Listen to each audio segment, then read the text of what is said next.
17 segundos es el tiempo que estás bajo la ducha dejando que caiga sobre ti el agua templada, quizás el mismo tiempo en el que esperas a que el microondas haga sonar su campanita para saber que tu café está a su punto. Pero cuando contienen un calambrazo de kilómetros de longitud y una velocidad imposible, ese tiempo, esos 17 segundos, es casi toda una vida. La flor del rayo, publicado por Seix Barral, de Juan Manuel Gil, es nuestro invitado en el micrófono de Rosa Pasapágina. Juan Manuel, bienvenido. Muchísimas gracias. Gracias a ti, es un placer. Me he divertido mucho leyendo tu libro. Tienes una retranca impresionante. Estás leyendo algo muy, diría, profundo y de repente me arrancas la carcajada porque es tremendo. Bueno, te agradezco ese halago porque para mí es fundamental. Mi concepción de la literatura tiene que ver mucho con el divertimento, con la risa, con la ironía, con la parodia, porque me parece que pertenecemos a una tradición literaria que han usado esos mimbres para su confección. Yo soy filólogo, lo he estudiado y me parece que puedo recurrir a ello pues, con ese conocimiento de causa. Soy el primero que se divierte escribiendo los libros que escribe y creo que el día que no me divierta de esa manera dejaría de hacerlo y me dedicaría a otra cosa que me provocara esa carcajada de la que tú hablas. Y no necesariamente ha de estar reñido con la profundidad. De hecho, creo que el humor, la risa, la parodia es un instrumento indispensable para alcanzar cotas de profundidad mayores. Ganar un premio literario te cambia la vida, te pone en el centro de la escena, vives subyugado al éxito, te aleja definitivamente de la penuria de ir llamando de puerta en puerta, hasta que tienes que volver a escribir y sufres la negrura creativa, el vértigo a enfrentarte al siguiente libro. Dices, el bloqueo es una soberana mierda que trae por el camino de la amargura. Me da miedo nadar a solas, sobre todo de noche. Bueno, es cierto, ahí hay cosas que son ciertas que el escritor Juan Manuel Gil reconocería abiertamente, como por ejemplo que ganar un premio te permite ya no estar tan a la intemperie, ¿no? de buscar editorial, recibir rechazo, o peor que el rechazo, que es la indiferencia, ¿no? Totalmente. Eso, en ese sentido, yo me siento muy contento de haber recibido este premio y de haberme alejado de esa intemperie. El bloqueo debe ser algo... Yo no comparto la visión del bloqueo que tiene mi narrador. Mi narrador lo ve como algo verdaderamente enfermizo, paralizante, angustioso. Yo, sin embargo, como escritor, lo veo como parte consustancial al proceso creativo, ¿no? Yo digo que mi tarea relacionada con la literatura es una moneda. De un lado tiene la escritura, de un lado tiene la lectura y el canto es el bloqueo y en ocasiones la moneda cae en ese canto, pero es parte indispensable de la moneda porque si no las dos caras se separarían. He aprendido a vivir con ese bloqueo de una manera natural. Hay momentos en los que no tecleo, pero sí escribo mentalmente. Estoy reflexionando, pensando en qué encrucijada me he metido y por dónde puedo salir. Y me parece es una cosa muy interesante y cualquier escritor lo vivirá en su día a día. Y posiblemente estés recibiendo mensajes sin darte cuenta del aire que respiras, de lo que ves según vas paseando, de esta señora que acaba de entrar a traernos un café. Todo, sin darte cuenta, son mensajes que en algún momento los vas a encadenar y te van a servir. Totalmente. Es decir, aquello que te rodea, tu realidad, la realidad que compartes con la gente que quieres, está llena de elementos que son puertecitas, que conectan con pasadizos, que conectan con otras lecturas tuyas, que conectan con otra experiencia, emociones, recuerdos e invenciones. Así es. Y a mí me parece eso fantástico. Un escritor tiene la obligación casi profesional de estar con el sensor, con el detector de puertecitas para adentrarse en ella en cuanto llegue el momento. En ese sentido, para mí la realidad es una puerta magnífica, lo que me rodea es una puerta magnífica para la ficción. Yo digo que esta novela para mí es un canto de amor a la ficción, a pesar de que todo lo que ocurre ahí se parezca demasiado a mi vida. A la vida. ficcionar. Ficcionar es un oficio del novelista, en este caso el narrador ficciona tanto que lo utiliza incluso para gestionar el amor, para poder llevar de alguna forma el desgarro de una pérdida, pero incluso esa ficción le llega a convertirse, te diría, casi en una persona, yo diría que hipocondríaca. Totalmente. Es un personaje, es un narrador obsesivo, compulsivo, hipocondríaco, miedoso, frágil, vulnerable, y ha decidido que su madriguera es la literatura. Eso es. Es un animal herido que se adentra ahí porque piensa que la literatura es un buen lugar porque ahí te puedes enamorar sin enamorarte, puedes sufrir sin sufrir, y puedes vivir cosas que en realidad no estás viviendo, pero sientes como tales. Porque le da miedo el de vivir a seca, enamorarse a seca o sufrir a seca. Y yo creo que en ese sentido él ha cambiado la manera de concebir el mundo que le rodea. Vive la literatura y sin embargo la vida la interpreta como literatura. Y ha desenfocado la manera de claro, eso es un drama sí, para su vida, porque claro, su vida va a saltar por los aires en cualquier momento. En cualquier momento. Luego hablaremos de la vida y la historia, que a colación de lo que acabas de decir sobre esa ficcionar la vida. Ocurre lo que decíamos, de repente ocurre algo supuestamente extraordinario y a partir de ahí sí que puede surgir una historia, como es el paseo con Boludo. Por cierto, aprovechamos para decir que Boludo es un perro muy peculiar, en el que tu narrador, si me lo permites, aparte de que me parece un perro que se traga todo lo que puede, como buen perro, pero va sumando esa contabilidad de gastos. Sí. Sí, el perro, este perro Boludo es un poco el que le aporta cierto orden, cierto contacto con la vida. Y presencia. Eso es. Sale a pasear con él porque las obligaciones de una mascota, de un perro, obligan. Si no quieres tener la casa, echa un desastre. En ese sentido, el escritor sale con él a recorrer la ciudad, a recorrer el barrio, y es ahí donde va a encontrar lo que él entiende que es la semilla para su próxima, para su próxima novela. Pero es un perro además que nos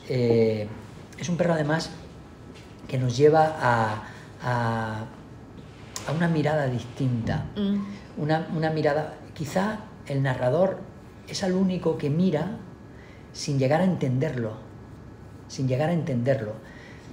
y probablemente es el único en realidad que entienda. Sin embargo, el narrador piensa que entiende a su mujer, y piensa que entiende a sus padres, y piensa que entiende a su psicóloga, pero no entiende a ninguno. Efectivamente. Su psicóloga muy particular, su visita periódica y con la que habla evidentemente de su vida, ¿no? Entonces disfruta saltándose todas las fronteras entre esa realidad y esa ficción de la que hablábamos antes, y sufre ese miedo real provocado, ¿no?, por que no tiene por qué ser necesariamente real, ¿no? Esa relación, porque más que terapia, como lleva mucho tiempo con ese intercambio, ¿no?, de lo que le está pasando con la psicóloga, a la cual le pone un nombre muy peculiar por una razón, creo que llega a ser más bien un intercambio de pensamientos o de cosas que piensan los dos, que sienten los dos. Sí, él al final consigue que sus sesiones, que aparentemente deberían ser terapéuticas, ¿no?, con la psicóloga, se convierte en un espacio casi de reflexión sobre su proceso de escritura. Eso es. Y la psicóloga intenta lanzarle un cable y hacerle ver que en esa salita en la que ellos están y en esa silla en la que él se sienta, no están dentro de una novela. No obedece a las leyes y normas de la narrativa, sino que se imponen las leyes de la vida, que son absolutamente distintas. Pero el narrador, en su empecinamiento, casi fuera de control, entiende, en lugar de entender eso, lo que entiende es en qué medida lo que está ocurriendo en esta sala puede ayudarme a mí a contar lo que yo quiero. Eso es. todo al servicio de la literatura, de su madriguera, porque ocurre una cosa, y es que la psicóloga se empecina en que salga de ese mundo. Su mujer le dice que afronte su escritura de otro modo, y sus padres directamente le dicen que abandone esto de hablar de ellos y que abandone la escritura de una vez. Y sin embargo él hace todo lo contrario. La razón no es una reacción a lo que le dicen. La razón de que él haga eso es porque la literatura es el único lugar que él gobierna, es el único lugar que él domina. Por eso cuando el hermano le dice a mí no me incluya en tu novela, no voy a aceptar tu orden, porque si acepto tu orden dejo de gobernar en el único sitio que gobierno, que es mi literatura, que es mi libro. Sí, además lo dice, más adelante te lo comentaremos. La psicóloga le dice 4 cosas muy sinceras, muy sencillas y muy tajantes. Voy a decir 2 para no contarlo todo. Dice, te angustia escribir y no sabes cómo salir de esta situación. Las otras 2 nos las guardamos. Vale. Pero simplemente para no destripar más, pero le dice 4 cosas muy bien dichas a las cuales él no hace ningún caso, claro. No hace ningún caso porque no es capaz de quitarse las gafas literarias de la literatura. Él no se quita las gafas literarias en ningún momento, por lo menos en ningún momento. Ya veremos si al final de la novela es capaz él de quitarse durante un momento esas gafas que lo hacen ver todo desde el punto de vista de en qué contribuye esto a que la novela progrese. Eso es. Mientras él tenga las gafas, por mucho feedback que reciba de esa psicóloga, que muy inteligentemente lo pone en situación y le habla de su bloqueo y le habla de la angustia que le provoca el bloqueo. Incluso él en algún momento le enmienda la plana y le dice no me angustia no escribir, lo que me angustia es no saber sobre qué escribir, qué iluminar con mi escritura, ¿no? Eso es lo que dice, sí. Es decir, qué frase más tremenda, quiero decir, este hombre se toma demasiado en serio a sí mismo. Es un hombre que, envuelto en una solemnidad que a veces resulta muy irritante. Sí. Y en ese sentido yo he querido parodiar un poco la solemnidad con la que en ocasiones nos cubrimos los escritores. Estamos muy cerca de caer por el precipicio de tomarnos demasiado en serio. Sí. No sé, y enseñar un poco entre bambalinas, lo que ocurre entre bambalinas en esta novela, pues me ayuda a que el lector vea que esa solemnidad esconde también, es de cartón piedra. Tenemos una ambulancia, una noche, una imagen que él cree ver, no sabemos, y una mujer que vive enfrente. Sí, tenemos los elementos que él necesita para iniciar su historia. Pero tiene que hurgar. Nunca son suficientes. Yo digo que un escritor habitualmente lo que necesita es una especie de artefacto, algo que ocurre en una escena amputada y tú tienes que construirle las prótesis que necesite y que esa prótesis encaje a la perfección, que no se noten dónde se une una cosa y dónde empieza la otra. Y en este caso tenemos un misterio que considero que en literatura el misterio está presente, incluso cuando el escritor no quiere que esté presente, porque el misterio creo que es consustancial no a la escritura, sino a la lectura. Es decir, el lector va a buscar su propio misterio. Aquí lo tenemos de una manera evidente, ¿no? Hay una ambulancia, hay alguien que se lleva en la ambulancia y hay alguien llorando. ¿Qué ha ocurrido? Bueno, este escritor no tiene ninguna duda. La literatura no va a venir a mí, yo tengo que ir a ella. Solamente que es algo cobarde.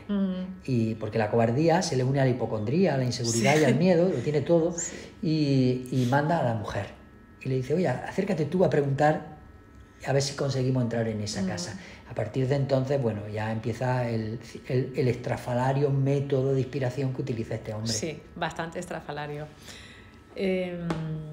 Las mesillas de noche son en esencia espacios de enfermedades, y con eso presentamos un personaje que ya has nombrado tú, pero me parece muy interesante también. Mi madre. Mi madre es un pensamiento que le he robado a mi madre, como tantas otras cosas que le robo a mi madre para hablar sobre ficción. Esa es una de las puertas a la ficción. Esa mesita de noche para mí siempre ha sido algo. Yo nunca he vivido una mesita de noche como algo que decorar. en mi vida.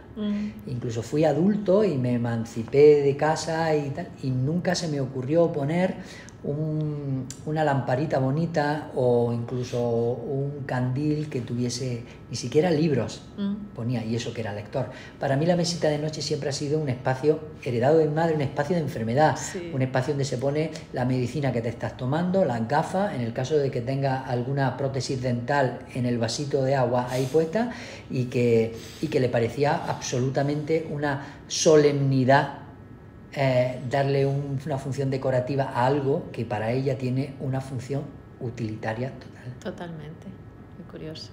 Té. Bueno, Té es la pareja de este narrador. Sí. Es una pareja que ya tiene la gota que colma el vaso, ¿no? Es esta nueva historia, pero más que la nueva historia es la propia el estado de la relación en la que se encuentra, ¿no? El problema es que, como decíamos antes, la pátina literaria en la que este hombre se abriga le impide que la vida se filtre de la manera que te espera que se filtre. Lo que sería normal. Que sería lo normal, claro, que sería incluso lo sano. Entonces, él lo filtra todo a través de esta visión literaria que tiene, y eso, claro, desequilibra y desespera al más valiente, al más fuerte. Y te acaba, en ese sentido, explotando, ¿no? ante esa situación. Hay un momento en el que Té le hace ver, le dice, es que no entiendo lo que me dice. Dice, ya, pero lo entenderás porque tú lo entiendes todo cuando lo escribes. Y eso es un drama para un escritor, o es un drama para este escritor, porque cuando tú entiendes, si tú para entender las cosas que te rodean necesitas escribirlas, significa que las has entendido tarde. Y eso es un drama para este escritor con el que vive, con el que convive, pero que no es consciente del todo. No hay nada más limpio que la respiración de un niño que acaba de entrar en el sueño. Bueno, es un pensamiento que yo tengo presente. Tengo una niña de 3 años y medio en casa, y ese momento en el que mi hija entra en el sueño y de repente el ritmo de su respiración cobra casi un sentido cósmico, me conecta con todo y me sobra todo a la vez. Es algo difícil de describir, ¿no? Pero quizá lo tremendo es el miedo a que eso no ocurra.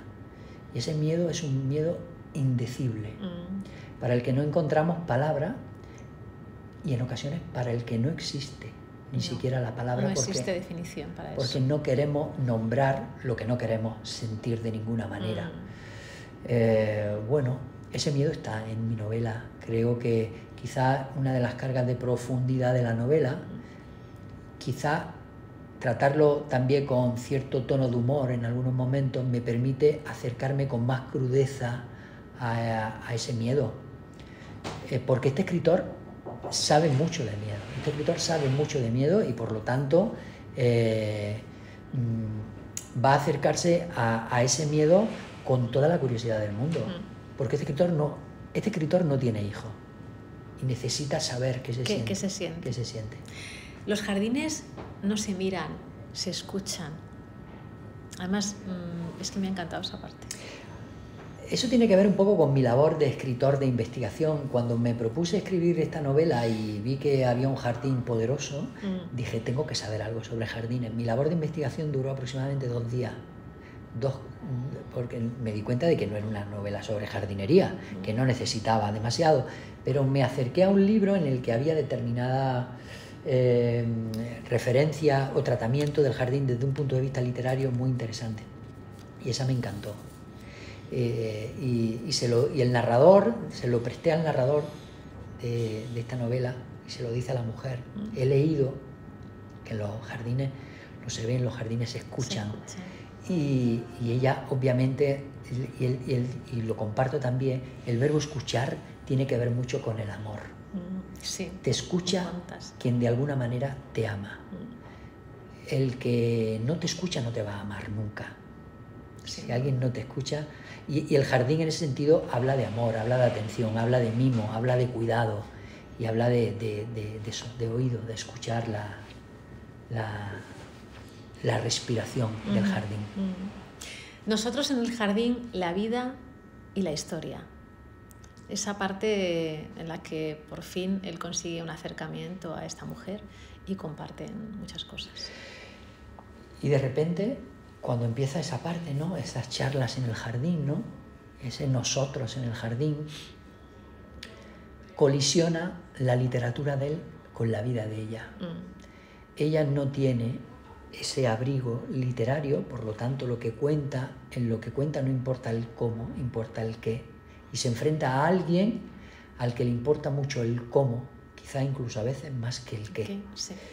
Y entonces en esa colisión vamos a ver si de repente empiezan a tambalearse la estructura de pensamiento, los conceptos sobre los que él posa su vida. Porque esta mujer va a hablar con una sinceridad, una honestidad. Hablo desde mi experiencia como escritor, estremecedora, ¿no? A la que él se enfrenta. Y la pregunta es si eso que le está contando, la pregunta que él se hace habitualmente es si eso que le está contando es suficiente para escribir una novela. Todavía lo mira en términos de utilidad literaria. La progresión de la novela pues contestará a esa pregunta, si sí o si realmente esa pregunta ni siquiera es pertinente. Cosas como, por ejemplo, hay días en los que sin que tú lo sepas se te van a colar en el resto de los días que te quedan por vivir. Todos y cada uno de los hechos, todos y cada uno de los detalles. No vamos a contar más, pero me parece muy acorde con lo que estás diciendo con respecto a esta mujer. Y dice, si el dolor no se va, la historia continúa. Es tremendo, es tremendísimo, y yo pienso que es así, ¿no? El miedo que tenemos es que a que algo se cuele en tu vida cuando menos lo esperaba y no esté dispuesto a irse ya. No pueda irse, o tú no sepas sacarlo, o no encuentres la manera, o no sea posible. Y cuando eso es algo negativo, cuando es una tragedia, cuando eso te trae dolor, el dolor se convierte en ocasiones en ese nudo tenso, en ese hilo tenso que va a recorrer tu vida, sobre el que se soporte cada cosa que llegue a tu vida. Y eso es tremendo, solamente la amenaza de eso te paraliza. Sobre lo que te sientes siempre culpable, porque es un añadido a una nueva situación en la que vives, como es ser padres. Y siempre después de, o no siempre, pero después de un terrible final, siempre hay un nuevo comienzo, lo cual no quiere decir que sea más esperanzador. Sí, la frontera entre un final y un comienzo es una frontera muy difusa, muy difusa. La gente dice que, por ejemplo, después de una gran enfermedad de la que escapó, dice, volví a nacer. Y entonces ahí parece que hay un comienzo, ¿no? Pero es posible ese comienzo sin entender ese miedo anterior, es posible desprenderse de él. Lo que está claro es que llegará un momento en el que sí habrá un final a secas, ¿no? Ese final a secas presente, ¿no? en la vida de uno. Y bueno, yo creo que hay personas, y en esta novela hay personajes que creen que una vida tiene muchos finales. Y que los finales llegan y hay que vivirlos con naturalidad, como le llega al escritor el bloqueo, es consustancial a la vida, y hay comienzo. Y el comienzo no tiene por qué ser un comienzo dulce, puede ser un comienzo muy complicado. Sí. ¿Cuándo un jardín deja de serlo? Bueno, esa es una pregunta que yo me hice también sobre cuando la escribía, ¿no? Sobre los jardines. Y se me ocurrió responder con otra pregunta: ¿y cuándo un libro deja de serlo? Sí. Y supongo que yo dije que podría pensar alguien que cuando cuando lo quemen, por ejemplo, lo hagan desaparecer, y dice, pero no, porque hay lectores y los libros siguen ahí. Entre haya lectores de ese libro existe el libro. Pues el jardín le pasa un poco, ¿no? El jardín deja de serlo de alguna manera cuando la gente que lo ocupó deje de nombrarlo, deje de recordarlo, deje de añorarlo. Y este jardín, por determinadas cosas que ocurren en la novela, es un jardín muy difícil de olvidar, muy difícil. Dices, mirar esta pequeña semilla dentro, hay una historia que quiere hacerse grande. Bueno, es la fascinación. A mí en esa frase que se utiliza, que emplea un personaje, ¿no?, de la novela, creo que hay un canto a la ficción, como decía Totalmente, antes. sí. Es decir, la ficción solamente necesita una semillita para que de repente germine y el tallo busque la luz. Y eso es un poco lo que hace el escritor. No necesitamos mucho más. Necesitamos encontrar esa semillita, tener los receptores activos para encontrar la semilla adecuada que te va a llevar a las preguntas, que te va a llevar a las respuestas, que te va a dar cuenta que las respuestas nunca son insuficientes, por eso las novelas tienen 400 páginas y no tienen 2, y que probablemente lo que interesa no son tanto las respuestas como las propias preguntas. Y bueno, yo creo que esa es una manera de sintetizar mi amor por la ficción, que ocupa un lugar nuclear, central y fundamental en mi vida. Para terminar, cuando un rayo alcanza a una persona, puede tatuarle sobre la piel una especie de arborescencia rojiza. Hermosas y terribles impresiones, árboles de luz o flores del rayo. La literatura tiene mucho que ver con esa arborescencia, un libro que se queda entre nosotros. Sí, La flor del rayo, este título que tiene como una impresión poética, ¿no? Pero a la vez es dura y frágil, porque la flor parece algo vulnerable y el rayo parece algo contundente, ¿no?, y decisivo. Pues es la manera de llamar a la arborescencia, a la impresión que te deja el rayo en la piel cuando impacta con una persona. Y yo me pregunté si no es eso lo que buscamos los escritores con los libros, dejar esa huella, por supuesto, lo más profunda y lo más indeleble posible en el lector. Y como tú dices, seguro, pero pensé, ¿pero esta historia va de eso? Y me di cuenta de que esta historia va de otra cosa, y va de que un día se fue la luz y cuando volvió había otro comienzo. Eso es. La vida era totalmente distinta y decidí contarla. Y la has contado maravillosamente. Muchísimas gracias. Pues un placer, Juan Manuel. El placer ha sido mío. Tenemos que decir que la carátula está Boludo, un personaje muy, muy interesante en esta historia. Que su presencia es constante incluso cuando no está paseando, ¿no? Eso es. Me encanta la portada. A mí también. Pues un placer. Un gustazo. Muchísimas gracias.